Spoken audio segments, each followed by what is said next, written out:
Hi, this is Charting Man Dan of TheChartGuys.com, home of technical analysis education. Click the link for a free week trial, no credit card required, and gain access to our multiple live broadcasts daily, community chat room, educational videos, nightly watch lists, and more. Invest in your education and future and join the community today. Hey everybody, so we got a longer video than usual here likely coming as there's a lot to look at. I'm going to be flipping back and forth. We're going to look at the dollar, gold, shorter term time frames, longer term time frames. I was pounding the table almost literally live this morning on webcam. Sold my JNUG up at 33, make that 23.40, and then flipped into JDST at 18.56 for that turnaround. And there were a lot of clues that stood out to me as to why to make that change to the bear miners, and most notably was previous history. I saw this happen a couple weeks ago, and I'll show you what I'm talking about with the discrepancy between the market, gold, and the miners, and it led to a bearish day, and I saw that same setup this morning, and that had me looking for a bearish entry. So gold is still setting a lower high pattern on the daily time frame. We had some nice follow through into today, but there is definitely some profit taking going on. Then Stockcharts.com has a gold level about $4 higher than investing.com. Just looking at different contracts, it appears. So I'm going to be looking at both, but I just want to get this clear picture, well, to keep it from being confusing. Let's look at here on the daily. So investing.com, clearly lower highs. I've got a downtrend resistance line. Look at where we rejected today. Look where we closed. So we are not breaking that pattern. We are not breaking the lower high pattern. Here we would need to get above 1350.50. If you're looking at stockcharts.com, that level is 1357.60, but need a physical break of the lower high pattern to show the bulls making a break. And even if we closed above this trend line, that would be a heads up to look for a bull break, but until we get that break of the physical price that was previously rejected, I am not convinced. So we don't have that. Silver has a break above its downtrend line on the daily, but again, 2024 is that lower high. We got up to 2014, so still a lower high, even though we broke above that downtrend resistance line. So back to gold. What I was looking at today that had me looking to turn things around was a couple of things. The first being the dollar. The dollar is the backbone of the commodity trading over the past week with all this Fed volatility. And what I was looking at was at 9 a.m., a bullish reversal doji formed at $95. Why does $95 matter? Let's look at the daily and zoom out.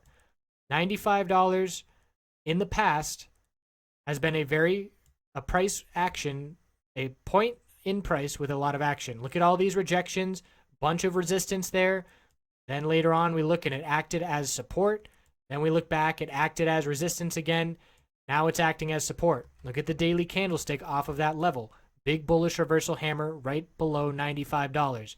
So on the hourly, we had an RSI down at 25. We had a bullish reversal doji form, and then we had the open of the day. So I'm already looking for the dollar to see an oversold bounce, and because of that, I was looking for gold to see a pullback. Now, gold didn't get that pullback with the dollar bounce. It kept continuing higher. Gold hit its high of the day at 11 and 12 a.m. Eastern, and we look at the dollar, the bounce was already hours underway at that point. We had already confirmed the bullish reversal candlestick on the hourly, so there was a lack of correlation right there with gold and the dollar. And looking at the dollar here, we have the bullish reversal hammer on the 4-hour being confirmed. Lots of signals on lots of time frames that an oversold bounce was coming. And what I was looking at this morning, first thing, let's break it down into the shorter term time frames to show the clues, these little sneaky clues that told me miners were weak. And it starts with the high of the day, and it comes first thing. JNUG hits high of the day at 9:35, 23.72. So knowing that fact and seeing that pullback, I'm now comparing where the price of gold is and where the price of SPY is, the two main factors that go into the bull miners, and watching to see how the miner price reacts. So we set a lower high at 10 a.m., unable to break the high of the day. Right there is where I noticed something fishy. So you say lower high, no big deal. Maybe we need more consolidation before going higher. But I look at SPY, and I see the start of the day, SPY hits the high, same time JNUG does.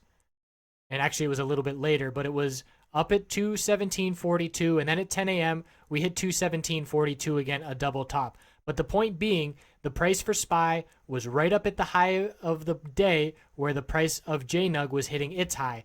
Then I flip over and I look at the shorter term gold time frame, and I'm looking on the 5-minute chart as the day is beginning to trade, and I'm seeing that at 9:30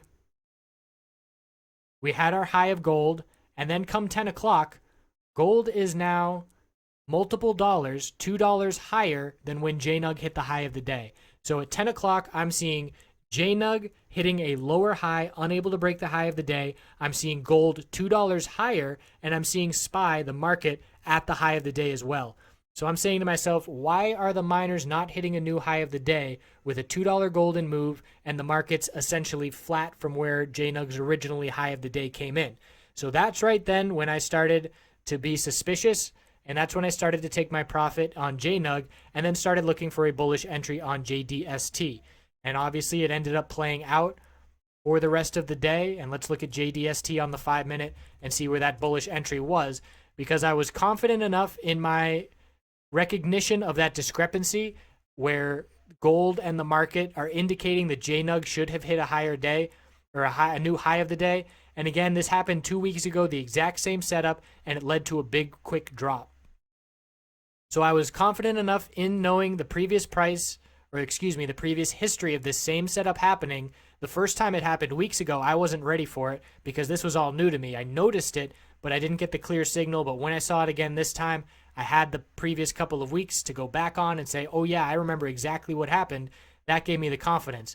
So right around here, I was pounding the table live and saying, the more risky traders are getting in bear miners now and putting their stop loss below the low of the day. That's what I call a bottom fishing play, and that setup was there. And the more cautious traders wait for the 20-period moving average to become support, because that's what rejected the high of the day originally. Look at that volume. That gives confidence. Increasing volume on the turnaround and a new high of the day, and then from there, just higher lows and higher highs. We tightened up for multiple hours, clear bull break in the second half of the day, and the bear miners had really nice gains and a nice flip to be had there.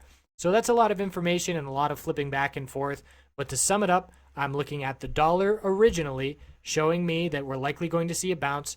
And then after that, all things considered, we had gold set higher highs, multiple dollars up to the upside, and JNUG absolutely dumped. And this dump was not correlating with gold in the market, so something was up, and it was just traders locking in profit and flipping over to bear miners.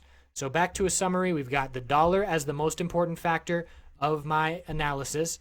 Then I looked at the correlation between the dollar, gold, and SPY all together and noticing what the different price levels were at different prices, really just correlations between the three.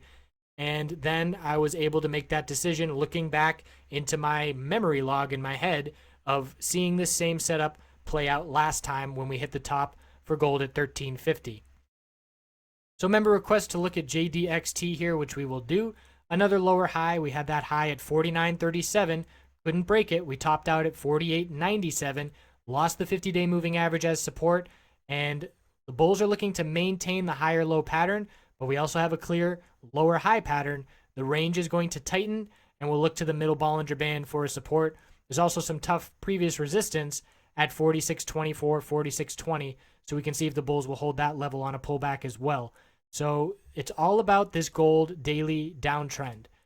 And once we get a break from it, it's been playing out now for 10 weeks. Once we break it, it's going to be a very clear signal. In my opinion, very opinionated opinion, I'm looking for a break for the bulls, but not yet. We need consolidation. And the last couple rejections, we've pulled all the way back down to the low 1300s and really scared the bulls that we were going to see a bear break. What I'm looking for a bull break is a pullback, not down to the low 1300s. I want a higher low to be established. I'm looking at 1330, and I'm choosing that level because on the hourly, there was some tough resistance in the upper 1320s, 1330 level. So I'm looking for that to act as support on a pullback. If bulls can establish that base at 1330, gain confidence, it will be very easy, or certainly much easier than a move all the way from 1300 up to 1350 if we can move from 1330 up over 1350. So that's my ideal bull scenario and what I'm looking for. We'll see how it plays out. And nice trade opportunity again today. plenty of members flipping over to the Bears. We even had members that never play gold because I was so adamant, and it really got to the point of ad nauseum where I just kept bringing it up. But live, free webcam, free week trial. Come check it out. Thanks for watching. Ask any questions.